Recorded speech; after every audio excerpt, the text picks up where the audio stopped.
தமிழ் திரையுலகில் முன்னணி நடிகரும் அரசியல்வாதியுமான நடிகர் சரத்குமார் சமீபத்தில் அளித்த பேட்டி ஒன்றில் பகிர்ந்து கொண்டிருக்கின்ற வாழ்க்கை அனுபவங்கள், தந்தை குறித்து கூறிய கருத்துக்களும் தற்போது சமூக வலைதளங்களில் வைரலாக தொடங்கி இருக்கின்றது.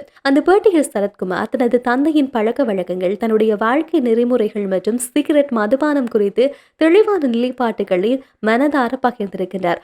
அவரது இந்த கருத்துக்கள் பலரிடையே ஆழ்ந்த தாக்கத்தை ஏற்படுத்தி இருக்கிறது என்றே சொல்லலாம். பேட்டியில் சரத்குமார், எங்கள் அப்பா டெல்லியில் வேலை செய்துட்டு இருந்தார். அங்க ரொம்ப குளிர், அதனால அவருக்கு சிகரெட் பழக்கம் இருந்தது. ஆனா எங்க அப்பா என்கிட்ட சிகரெட் பிடிக்காத, தண்ணி அடிக்காதுன்னு சொன்னதே இல்ல. என் பணத்துல சிகரெட் பிடிக்காத, தண்ணி அடிக்காதுன்னு சொன்னார். அதெல்லாம் தாண்டி அளவுக்கு மிஞ்சினால் அமிர்தமும் விஷம், அதை மட்டும் மனசுல வச்சுக்கிட்டு சொன்னார். நான் என் வாழ்க்கையில சிகரெட் பிடிச்சதில்ல, தண்ணி அடிச்சதில்ல. சினிமாவில மட்டும்தான் சிகரெட் பிடிக்கிற மாதிரி நடிச்சிருக்கிறேன் என்று தெரிவித்திருக்கிறார். திரையுலகில் நீண்ட காலமாக முன்னணி நடிகராக இருந்தாலும் இந்த பழக்கங்களில் இருந்து அவர் தன்னை விலக்கி வைத்திருப்பது ரசிகர்களிடையே பாராட்டை பெற்று வருகின்றது. இந்த பேட்டியை வெளியானதில் இருந்து சரத்குமாரின் இந்த கருத்து சமூக வலைதளங்களில் வேகமாக பரவி வருகின்றது.